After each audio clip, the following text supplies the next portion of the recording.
வணக்கம். இன்றைய ஊடக சந்திப்பு இன்றைக்கு 2025ஆம் ஆண்டு இன்றிலிருந்து சுமார் 35 வருடங்களுக்கு முன்னுக்கு இந்த நாட்டில் வாழும் இஸ்லாமிய மக்களுக்கு, இஸ்லாமிய சகோதரர்களுக்கு விடுதலை புலிகளால் இழைக்கப்பட்ட பாசிச புலிகளால் இன்றைக்கு 35 ஆண்டுகளுக்கு முன்பு இழைக்கப்பட்ட ஒரு கொடிய வரலாறை மீண்டும் உங்களுக்கு நினைவுறுத்துவதற்காக இந்த ஊடக சந்திப்பு. கடந்த 2-3 தினங்களுக்கு முன்னுக்கு பாராளுமன்ற உறுப்பினர் திரு ரவுப் ஹக்கீம் அவர்கள் பாராளுமன்றத்தில் மட்டக்களப்பு குருக்கள் மடம் என்னும் இடத்தில் சுமார் 150க்கு மேற்பட்ட இஸ்லாமிய சகோதரர்கள் பாசிச புலிகளால் கொன்று புதைக்கப்பட்டதாக குறிப்பிட்டிருந்தார்.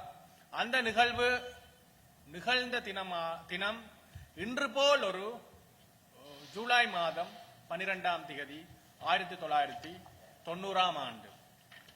இது அந்த குருக்கள் மடம் படுகொலை தொடர்பாக பிபிசியினால் அறிக்கையிடப்பட்ட அறிக்கை.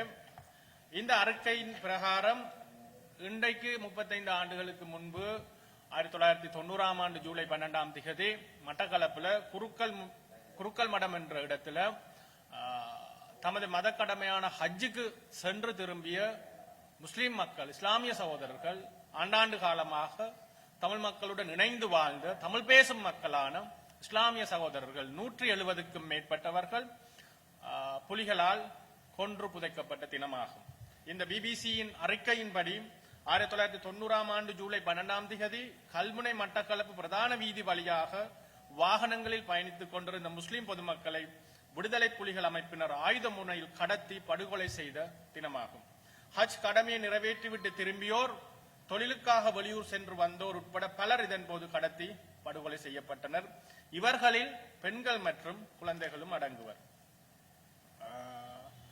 சம்பவ நாள் காலை தொடக்கம் மாலை வரையில் புலிகள் இயக்கத்தவர்களால் கடத்தப்பட்ட முஸ்லிம்கள் ஓரிடத்தில் தடுத்து வைக்கப்பட்ட பின்னர் வேறொரு இடத்துக்கு அழைத்துச் செல்லப்பட்டு படுகொலை செய்யப்பட்டார்கள். இந்த படுகொலை நடைபெற்று 20 நாட்களுக்கு பின்னர் காத்தான்குடியில் 2 பள்ளிவாசல்களிலும் இரவு நேரம் தொழுது கொண்டிருந்தவர்கள் மீது விடுதலை புலிகள் துப்பாக்கிச் சூடு நடத்தினார்கள். இந்த படுகொலை கடத்தப்பட்டோரில் பெண்கள், குழந்தைகள், வயோதிபர்கள் இருந்தமையினால் அவர்கள் விடுவிக்கப்படுவார்கள் என அந்த ஊர் மக்கள் நம்பியிருந்த போதிலும் மட்டக்களப்பில் உள்ள ஒரு தேவாலயம் ஒன்றின் அருத்தந்தை ஒருவர் ஊடாக இந்த மக்களை விடுவிக்குமாறு குருக்கள் மடம் பள்ளிவாசலூடாக செய்தி அனுப்பியிருந்தார்கள். ஆயினும் மக்களை விடுவிக்குமாறு புலிகளுக்கு ஒரு அருத்தந்தையரூடாக செய்தி அனுப்பியிருந்தார்கள். ஆனால் இந்த சம்பவம் தொடர்பில் புலிகளுடன் பேசுவதற்கு சென்ற அருத்தந்தை பின்னர் ஊர் மக்களை சந்திக்கவில்லை. கடத்தப்பட்டவர்களுக்கான இறுதி கடமைகளை இஸ்லாமிய சமய பிரகாரம் மேற்கொள்ளுமாறு அந்த அருத்தந்தையிடமிருந்து மாலை 7 மணி அளவில் அந்த மக்களுக்கு செய்தி சொல்லப்பட்டிருக்கின்றது. இந்த அறிக்கையில தங்களுடைய குடும்பங்களை இழந்தவர்களுடைய பேட்டிகள் பிபிசி ஆவணப்படுத்தி இருக்குது. சரியா? இப்ப இந்த குருக்கள் மடம் படுகொலை சம்பவம் தொடர்பாக நேற்று முன்தினம் 2 நாட்களுக்கு முன்னர் பாராளுமன்ற உறுப்பினர் ரவுப் ஹக்கீம் அவர்கள் பாராளுமன்றத்தில் பேசியிருந்தார். ஹக்கீம் பேசியதற்கு பின்னர் பல தமிழ் தேசிய வாதிகள் என்று சொல்லப்படுகின்றவர்கள் பல விமர்சனங்களை வைத்திருந்தார்கள். இந்த குருக்கள் மடம் தொடர்பாக ஹக்கீம் என்னத்துக்கு இப்ப பேசுகின்றார் என்று. ஹக்கீம் இப்ப பேசினாலும் அப்ப பேசியிருந்தாலும் இங்க பிரதானமான விடயம் இந்த குருக்கள் மடத்துல 170க்கும் மேற்பட்டவர்கள் விடுதலை புலிகளால் கடத்தப்பட்டு கொல்லப்பட்டு அங்கு புதைக்கப்பட்டிருக்கின்றார்கள். அந்த புதைக்கப்பட்டவர்கள்ட லிஸ்ட், இறந்தவர்களின் லிஸ்ட் இங்கு பாதிக்கப்பட்டவர்களால் எங்களுக்கு தரப்பட்டிருக்கின்றது. இதுல 72 பேர் இருக்குது. சரியா? அப்ப இப்ப நாங்கள் கூறிக்கொள்ற என்ன விடயம் என்றா, இப்ப நீங்க செம்மணியில புதகுழி தோண்டப்படுகிறது. இப்ப துணுக்காய் தொடர்பாக நாங்கள் பேசி இருக்கின்றோம், அங்கு தோண்டப்பட வேண்டும் என்று. அதே போன்று இந்த குருக்கள் மடத்தில் இந்த இஸ்லாமிய சகோதரர்கள் இழைக்கப்பட்ட அநீதிக்காக இது தொடர்பான விசாரணைகள் அந்த காலகட்டத்தில் முன்னெடுக்கப்பட்டு இன்னும் மட்டக்களப்பு மேஜிஸ்ட்ரேட் கோர்ட்ல வழக்கொன்றும் இருப்பதாக அறிய கிடைக்குது எங்களுக்கு. இந்த இடம் தோண்டுவதற்கான இந்த மக்களை கொன்று புதைத்ததாக கருதப்படுற இடத்துல அகழ்வு பணிகள் ஆரம்பிக்கப்பட இருந்ததாகவும் பின்னர் அது சில காரணங்களால சரியான அந்த இடத்தை ஸ்பாட் பண்ண முடியாம அந்த சரியான இடம் குறித்த முரண்பாடுகள் இருந்ததால அந்த அகழ்வு பணிகள் பின்னர் தள்ளி போடப்பட்டதாகவும் அறிக்கைகள் இருக்குது. இந்த சம்பவம் குறித்து சர்வதேச அறிக்கைகள் இருக்குது. University teachers for human rights என்று சொல்லப்படுகின்ற மனித உரிமைகளுக்கான யாழ் பல்கலைக்கழக ஆசிரியர்களோட அறிக்கைகள் இருக்குது. சம்பந்தப்பட்டவர்கள் இந்த படுகொலை செய்யப்பட்டவர்களின் உறவினர்கள் கண்கண்ட சாட்சிகளாக அந்த நேரத்தில் அந்த புலிகளால் கடத்தப்படும் பொழுது தப்பியவர்கள் இருக்கின்றார்கள். இந்த அறிக்கைகள், இந்த தப்பியவர்கள், இந்த குடும்ப உறுப்பினர்கள் இந்த ஆவணங்களை, இந்த அறிக்கைகளை, இதுகளை ஆதாரமாக கொண்டு இந்த விசாரணை மீள ஆரம்பிக்கப்பட வேணும். செம்மணி போன்று குருக்கள் மடமும் தோண்டப்பட வேணும். இங்கு பாதிக்கப்பட்ட அநீதிக்குட்படுத்தப்பட்ட இந்த மக்களுக்கு உடனடியாக விசாரிக்கப்பட்டு இந்த குற்ற பின்னணியில இருக்கின்ற விடுதலை புலிகளின் இந்த குற்றத்துடன் தொடர்புடையவர்கள் தற்பொழுதும் உயிர் வாழ்பவர்கள் அடையாளப்படுத்தப்பட்டு வெளிநாடுகளில் இருந்தாலும் சரி உள்நாட்டில் இருந்தாலும் சரி புனர்வாழ்வு பெற்று வந்திருந்தாலும் சரி இவர்கள் மீண்டும் தண்டிக்கப்பட வேண்டியவர்கள்.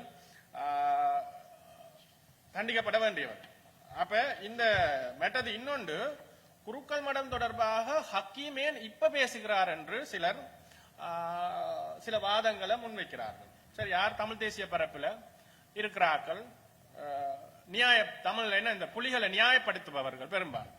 அப்ப திருப்பி நாங்களும் கேட்கலாம், இப்ப ஒரு அநீதி ஒன்று இழைக்கப்பட்டால் அந்த அநீதிக்கு நீதிய எப்ப கேட்கறதுன்றத யார் முடிவு செய்யறது? நீங்களா முடிவு செய்யறது?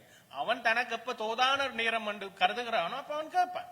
சரியா? நீங்க சொல்லல எப்ப கேட்கணும் ஏண்டா? அப்ப நீங்க நல்லாச்சு. இப்ப செம்மணி தொடர்பாக 98ஆம் ஆண்டு சோமரட்ன ராஜபக்சோட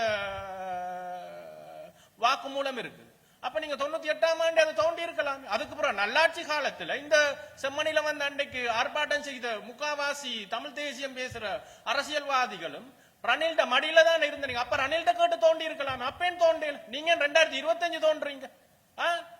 நாங்களும் திருப்பி கேட்கலாம் தானே? அது ஒரு முட்டாள்தனமான கேள்வியா இருக்கும் தானே? பாதிக்கப்பட்டவன் தனக்கு எப்ப பாதுகாப்பான சூழல் என்று கருதுகின்றானோ அப்ப அவன் கேட்கலாம். நீங்க 2009க்கு முன்னுக்கு ஏன் நீங்க முள்ளிவாய்க்கால் நினைவேந்தல் வெள்ளவத்தையில நடத்தையில சொல்லுங்க பாப்போம். ஏனென்றா 2009க்கு முன்னுக்கு உங்களுக்கு அங்க பாதுகாப்பாக அதை நடத்தக்கூடிய சூழல் இருக்கல். அது மாதிரி தான் எங்களுக்கும் அப்ப பாதுகாப்பான சூழல் இருக்கல். விடுதலை புலிகள் என்ன புலிகள் பாசிச புலிகள் காலத்துல மூச்சு விடையலாது, நிக்கலாது, எழும்பேலாது, படுக்கையலாது, பேசலாது, இப்படித்தான் காலகட்டம் இருந்தது. சகல ஜனநாயக முறைகளும் துப்பாக்கி முனையில் அடக்கப்பட்டிருந்தது. அப்ப மக்களுக்கு அதை குறித்து என்னன்னு பேசல. அதுக்கு பிறகு யுத்தம் முடிந்த பிறகும் சரியான ஒரு சூழல் ஒன்று வரவனும் அதை பேசுறதுக்கு அவர்களுக்கு. சரியா? அந்த இங்க ஹக்கீம் எப்ப அதை பேசினார், ஹக்கீமேன் அப்ப பேசலன்றதல்ல விடயம். இந்த குருக்கள் மடத்தில் படுகொலை செய்யப்பட்ட சாதாரண அப்பாவி மக்கள், பெண்கள், சிறுவர்கள் உள்ளடங்கலாகும். சரியா? இதுல பாருங்க 25 பெண்கள், சரியா, சிறுவர்கள் கூட கொல்லப்பட்டிருக்கிறார்கள், கடத்தப்பட்டு. அப்ப இந்த மக்களுக்கு நியாயம் கிடைக்க வேண்டும். அப்பாவி மக்கள், நிராயுதபாணியான மக்கள், எந்தவித ஆயுதங்களும் தூக்காத மக்கள், இவர்களை கொள்கிறதுக்கு அதிகாரம் வழங்கியது யார்? இவர்களுக்கு, புலிகளுக்கு. சரியா? அப்ப இந்த செம்மணி தோண்டப்படக்குள்ள சமகாலத்துல இப்ப ஒரு விஷயம் வெளியில வரக்குள்ள அதே மாதிரியான குற்றங்கள் தொடர்பாக வேறு சமூகங்கள் வேறு இடங்கள்ல பேசப்படக்குள்ள அதுக்கும் காது கொடுத்து அதையும் கேட்டு அதையும் செய்யத்தான் வேணும். நீதி வந்து என்ன சொல்றது?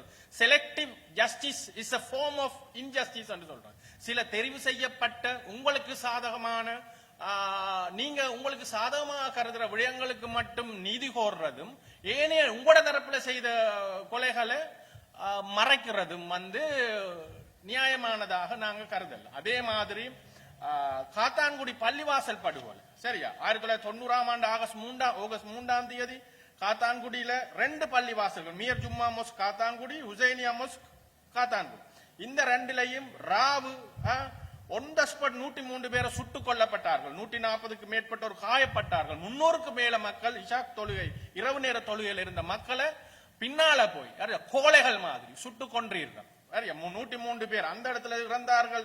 பின்னர் 21 பேர் இறந்தார்கள். மொத்தமாக 147 பேர் இந்த பிபிசி அறிக்கையின்படி. சிறுவர்கள் 30 பேர், 25 குழந்தைகள், சரியா, சிறுவர்கள்.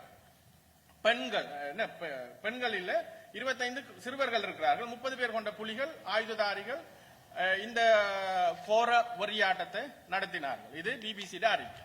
அப்ப இதுக்கு என்ன சொல்ல போறீங்க?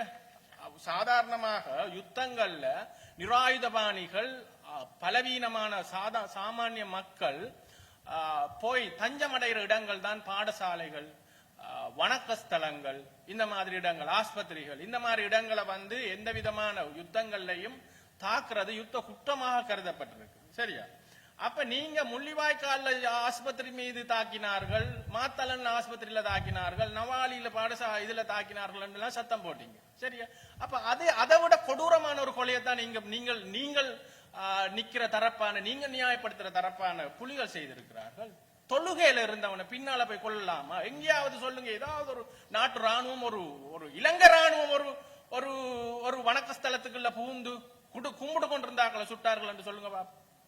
நாங்க இப்ப ராணுவத்தையோ இந்த தரப்பையோ நாங்கள் நியாயப்படுத்த வரல. அவர்கள் செய்த குற்றங்கள், அதுக்கான தண்டனைகள் எல்லாம் கிடைக்கப்பட வேண்டும். அவ்வாறு எவ்வளவோ நடந்து கொண்டும் இருக்கு.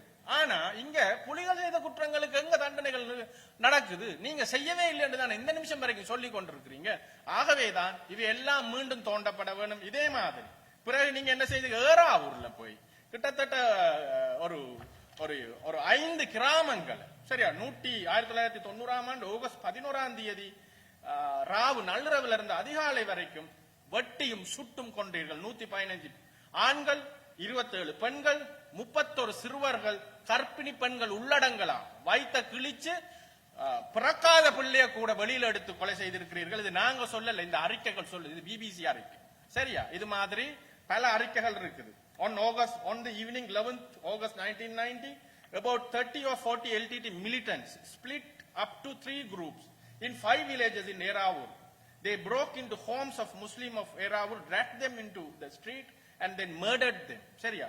5 குழுக்களாக 40 பேர் கொண்ட ஆயுததாரிகள் விடுதலை புலிகள் 5 கிராமங்களுக்குள்ள குழுக்களாக பிரிஞ்சு போய் அங்க இருக்கிற முஸ்லிம் மக்களை இழுத்து கொண்டு ரோட்ல வச்சு வெட்டியும் சுட்டும் கொலை செய்தீர்கள். சரியா? On one case, the LTT militant slit a pregnant Muslim woman's stomach and then stabbed the unborn baby. ஒரு கர்ப்பிணி பெண்ணிட வைத்த கிழிச்சு அதுல இருந்த பிள்ளை எடுத்து வெட்டி சாப்பிட்டிருக்கிறீங்க. சரியா?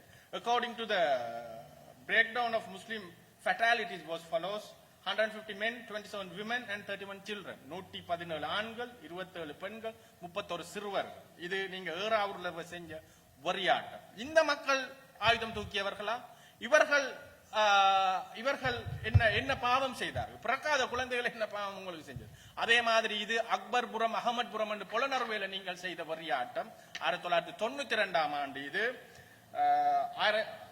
அக்டோபர் 15 அக்பர்புரம், அகமத்புரம் படுகொலைகளில் சுமார் 187 பேர் கொல்லப்பட்டனர்.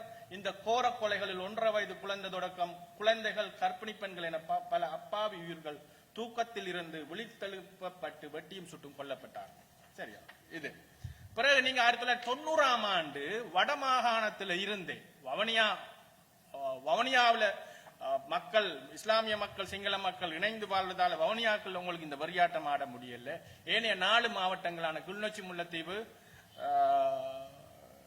யாழ்ப்பாணம், வடமாகாணத்தில் இருந்து நீங்க சுமார் 2 மணத்தியாலத்துக்குள்ள 1 லட்சத்துக்கும் மேற்பட்ட காலங்காலமாக தமிழ் பேசும் மக்களாக தமிழர்களுடன் ஒன்றாக இணைந்து வாழ்ந்த முஸ்லிம் சகோதரர்கள் ஒரே நாள்ல 200 ரூபாய் காசு தவிர அவர்களுடைய சகல பொருட்களையும் கொள்ளையடித்து விரட்டி அடித்தீர்கள். சரி, அப்ப இதுக்கெல்லாம் யார் தண்டனைதாரது? இதெல்லாம் ஏன் விசாரிக்கப்படலை? இதெல்லாம் விசாரிக்கப்பட வேணும்.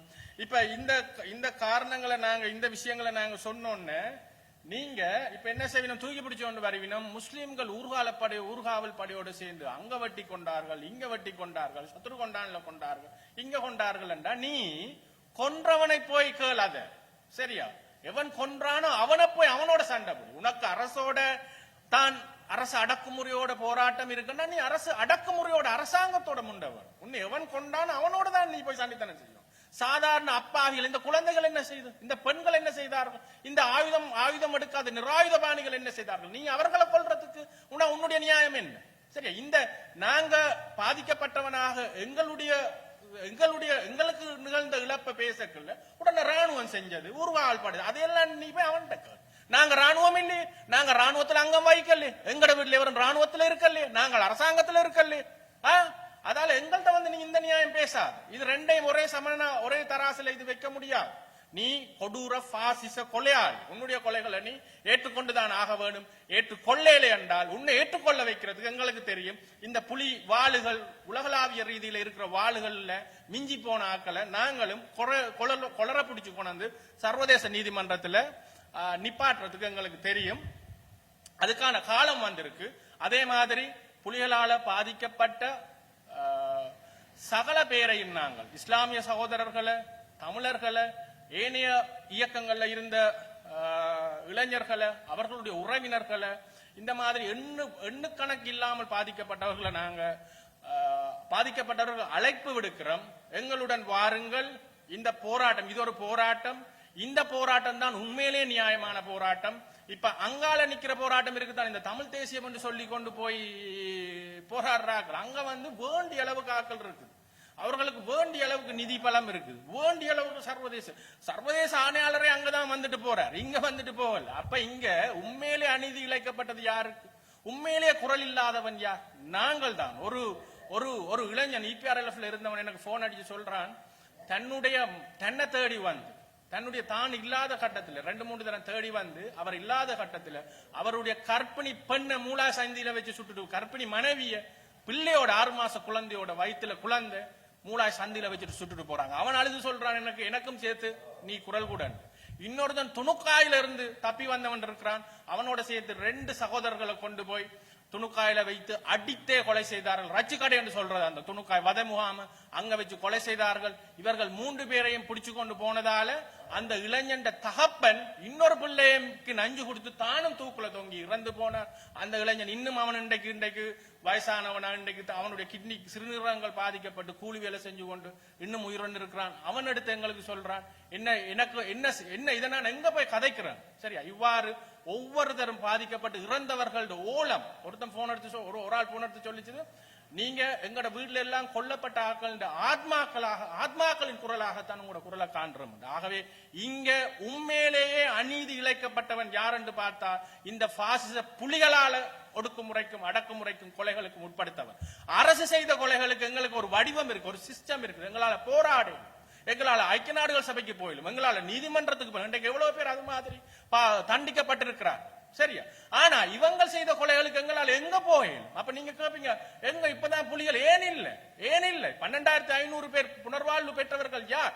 அவர்கள சரி கொஞ்சம் பேர் நாங்க சொல்லுமே வலுக்கட்டாயமா பிடிக்கப்பட்டவர்கள் இப்ப ராணுவத்தோட வேலை செய்கிற எங்கட நண்பர்களும் இருக்கிறார்கள். அதுக்குள்ள முன்னாள் புலிகள் நிறைய பேர் எங்கட நண்பர்கள் இருக்கிறார்கள். சரியா, அவையில விடுவோம். இந்த தளபதிகள் என்று சொன்னாக்கள் என்ன செஞ்சவின?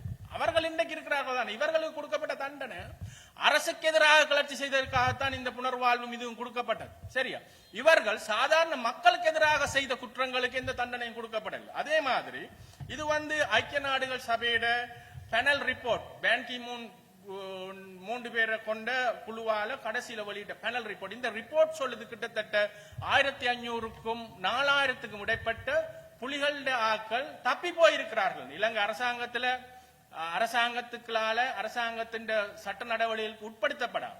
அதே மாதிரி இவர்களுடைய கெப்பாசிட்டி, இப்ப நீங்க நான் அதான் முதல் சொன்னேன், இந்த பாதிக்கப்பட்டவர்கள் முதல் முன்னுக்கு வாங்க, பயப்படாம போராடுறதுக்கு வாங்க, பேசுறதுக்கு வாங்க, எங்களை ஆதரிக்கிறதுக்கு வாங்க. சரியா, இப்ப இங்க குரல் இல்லாமல் இருக்கிறது யார்? புலிகளால பாதிக்கப்பட்டார். இந்த புலிகள் என்று சொல்றது யார் இவர்கள் கண்டு பார்த்தா, இப்போ ஒரு ஆள் எனக்கு போட்டிருக்கார், தமிழ் மக்கள் தான் புலிகள் தான் தமிழ் மக்கள் உன்ன கொல்லுவோம். இதுல கிடக்குது, இந்த ரிப்போர்ட்லயே சொல்லுது, புலிகளோட capacity although it exact size at the time is not known. இவர் எவ்வளவு பேர் இவட கார்டு பேஸ் எவ்வளவு இருந்தாண்டு, at its peak it was not larger than 20,000. சரியா, co-fighters consisted if only fraction of that. It is final stages of the war, perhaps up to இன்னொரு 5000 கூட சொல்லலாம். கிட்டத்தட்ட ஒரு 20-25,000 தான் புலிகளிட கெப்பாசிட்டி, அவர்களுடைய காடு, அவர் புலிகளிட இணைஞ்சிருந்த மக்கள். இதுலயும் பலாத்காரமா கொண்டு போனார்கள் பாதிக்கு பாதி இருக்கு. சரியா, விரும்பி போனவனு ஒரு 10-15,000 பேர் தான் இருக்கும். அப்ப இது 2012ஆம் ஆண்டு சென்சஸ் இலங்கையின் தமிழ் மக்களோட மொத்த சனத்தொகை 3.1 மில்லியன், கிட்டத்தட்ட 31 லட்சம். 31 லட்சத்தில இந்த 25,000 எவ்வளவு? 1% கூட இல்ல, 0.8%. இந்த 0.8%க்கு நாங்க பயப்படணும். அதால புலிகள் தான் மக்கள் இல்ல, மக்கள் தான் புலிகளும் இல்ல. மக்கள் ஒரு காலத்துல விரும்பி புலிகளோட போகல, மக்கள் பலாத்காரமாக கொண்டு போகப்பட்டார்கள். ஒரு 15,000 பேருக்கிட்ட அங்கால காதலிச்சவனும் களவெடுத்தவனும் இலங்கை ராணுவத்தால பாதிக்கப்பட்டவன், உண்மையிலே 83ஆம் ஆண்டு பாதிக்கப்பட்டவன், அந்த மாதிரி ஆட்கள் கொஞ்சம் பேர் இருந்தார்கள். அவர்கள் ஆயுதம் தூக்கினது நியாயமாக இருக்கலாம். ஆனால் மிச்சம் புலிகளால இந்த மக்கள் தான் புலிகள் தான் மக்கள் என்று சொல்லலாம். பச்சை போய் புலிகள் நாங்க வாழ்ந்திருக்கிறோம். புலிகளோட கட்டுப்பாட்டு காலத்துல புலிகள் மக்களை தங்களுடைய கட்டுப்பாட்டு பிரதேசத்திலிருந்து வெளியேறவே எந்த காலத்திலையும் விட்டதில்லை. நாங்கள் யாழ்ப்பாணத்திலிருந்து வெளியேறணும் என்றா காசு கொடுக்க வேணும், அல்லது எங்களோட வீட்டுல ஒரு ஆளை புலிகளுக்கு கொடுக்கணும், பிண வச்சு தான் போக வேணும். நான் போய் திரும்பி வராட்டி எந்த வீட்டுல பிண வச்சவனை கொண்டு போயிடுவாங்க. காசு உள்ளவன் காசு கொடுத்து லஞ்சம் கொடுத்து வெளிநாட்டுக்கு போனான், காசு இல்லாதவன் தான் துப்பாக்கிதாரியாக இங்க போக வேண்டி வந்தான். அப்ப இப்ப இந்த போய் வெளிநாட்டுல ரெண்டு கூச்சலிடுறாங்க தானே கொஞ்சம் பேர், தாங்க தான் புலிகள் அப்படி செஞ்சோம் இப்படி செஞ்சோம் கொல்லுவோம் முன்னே சொல்ற இந்த பூச்சாண்டி எல்லாம் அந்த நேரத்தில் இவட தேசிய தலைவர் கூப்பிடக்கல வா சண்டை பிடிப்போம் விட்டுட்டு ஓடினார்கள். சரியா, விட்டுட்டு ஓடினாக்கள் தான் அங்க நின்று கொண்டு எங்களுக்கு சண்டித்தனம் காட்டுறார்கள். ஆகவே புலிகள் தான் மக்கள் அல்ல, மக்கள் புலிகள் அல்ல. ஒரு கொஞ்ச தரப்பினர், மிக கொஞ்ச தரப்பினர் 0.8% ஆக்கள் தான் புலிகள்ல இருந்தது. அதே மாதிரி கடைசியா உண்டு புலிகளை மக்கள் ஒரு ஜனநாயக கட்டமைப்பாக ஏற்றுக்கொள்ளல. இது புலிகள் 1989ஆம் ஆண்டு உருவாக்கின அரசியல் கட்சி, people's front of liberation tigers, விடுதலை புலிகள் மக்கள் முன்னணி. இந்த மக்கள் முன்னணிய மாத்தையா தலைமையிலையும் ஜோகி செயலாளராகவும் இருந்தவர். இந்த மக்கள் முன்னணிய ஜனநாயக கட்சியாக தமிழ் மக்கள் அங்கீகரிக்கல. 2008ஆம் ஆண்டு இவர்கள் கிழக்கு மாகாண தேர்தலையும் போட்டியிட்டார்கள். ஒரு சீட் கூட இவர்களால் வெல்ல முடியல. பிரபாகரன் இந்த அரசியல் கட்சியை பிறகு கலைத்ததற்கு காரணமே அவர்களுக்கு விளங்கினது தங்கள்கிட்ட இருக்கிற துப்பாக்கிக்கு தான் மரியாதை இருந்ததே தவிர இவர்களை மக்கள் ஏற்றுக்கொள்ளவே இல்லை என்பது. துப்பாக்கி இல்லாட்டிக்கு இவர்களை மக்கள் எந்த காலத்திலும் ஏற்றுக்கொள்ள மாட்டார்கள் என்பதுதான் உண்மை. ஆனா இன்றைக்கும் அந்த துப்பாக்கியோட பயம், அந்த ஒரு சைக்கோலஜிக்கலா ஒரு பயம் ஒன்று இருக்குது இவர்கள் மீது. ஏனென்றா இவர்கள் ஆபாச அவதூறுகளை கையில் எடுக்கிறது. இப்ப நான் இவர்களுடைய இவர்கள் மனித குலத்துக்கு எதிராக நடத்திய குற்றங்களை நாங்கள் வெளிப்படுத்தும் பொழுது எங்களுடைய குடும்ப உறுப்பினர்களை இழுக்கிறது, அம்மா அப்பாவை இழுக்கிறது, என்னுடைய மனைவி சகோதரங்களை இழுக்கிறது, பிள்ளைகளை இழுக்கிறது, ஆபாசப்படுத்துறது. அப்ப இந்த சைக்கோலஜிக்கல் அட்டாக் இதுக்குத்தான் சாதாரண மக்கள் பேசாமல் பயப்பட்டு கொண்டு இருக்கிறார்களே தவிர மற்றும்படி இவர்கள் அங்கே ஒன்றுமே கிழிக்க முடியாதவர்கள். இப்ப பல்லு பிடிங்கின பாம்பு மாதிரி தான் இவர்கள். ஆனால் இவர்களுடைய இந்த பிழையான தகவல்கள் நிறுத்தப்பட வைக்கப்பட வேண்டும். ஆகவே புலிகளால, இந்த பாசிச புலிகளால பாதிக்கப்பட்ட அவர்களுக்கு அனைவருக்கும் நாங்க ஒரு அறைகூவல் விடுக்கிறோம். உங்களுக்கான பாதுகாப்பு எங்களால தர முடியும். நீங்கள் எங்களுடன் இணைந்து வேலை செய்வோம். வாங்க, நீங்க உங்களுடைய குரல்கள் வெளியில எழும்ப வேணும். பாதிக்கப்பட்ட ஒவ்வொருத்தரும் பேச வேணும். பேசும்போது இது நிச்சயமாக இல்லாமல் இந்த சமூகம் ஒரு ஜனநாயகப்படுத்தப்படும்.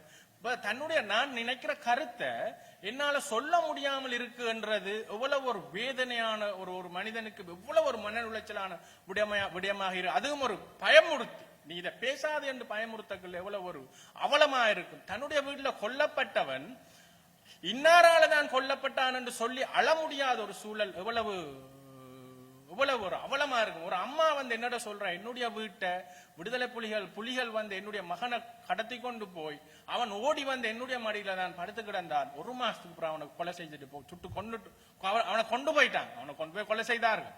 இன்றைக்கும் நான் என்ன செய்யறேன், இன்றைக்கும் போய் காணாமல் ஆக்கப்பட்ட சண்டையில போராட்டங்கள்ல அந்த பக்கத்துல தான் நானும் நிக்கிறேன். காரணம், என்னை ஆதரிக்க எவரும் இல்லை. அங்க போய் நின்றா ஏதாவது எனக்கு கிடைக்கும், அதால நான் அங்க போய் நிக்கிறேன். ஆனா இங்க சொல்லி அவ அழுகிறா, இப்படித்தான் நடந்தது. சரி, அப்படி அந்த மாதிரி 1000 பேர் இருக்கணும். தங்களுக்கு நிகழ்ந்த அவலங்களை கூட வெளியில சொல்ல முடியாதவர். ஆகவே இந்த தருணம், இதுதான் தருணம். நீங்க பயப்படாமல் இதை நாங்க சொல்லுவோம், பேசுவோம், முன்வாருங்கள் அனைவரும். இறுதியாக குருக்கள் மடத்தில் இஸ்லாமிய மக்கள் 1990ஆம் ஆண்டு கடத்தப்பட்டு கொல்லப்பட்ட சம்பவம் குறித்த விசாரணை மீள ஆரம்பிக்கப்பட வேணும். நீதிமன்றம் ஊடாக அதற்கான நடவடிக்கைகள் எடுக்கப்பட வேணும். அங்கு அந்த உடல்கள் தோண்டப்பட வேணும். அங்கு இறந்தவர்களின் உறவினர்களுக்கு நியாயம் பெற்றுக் கொடுக்கப்பட வேணும். இதுதான் எமது கோரிக்கை. நன்றி, வணக்கம்.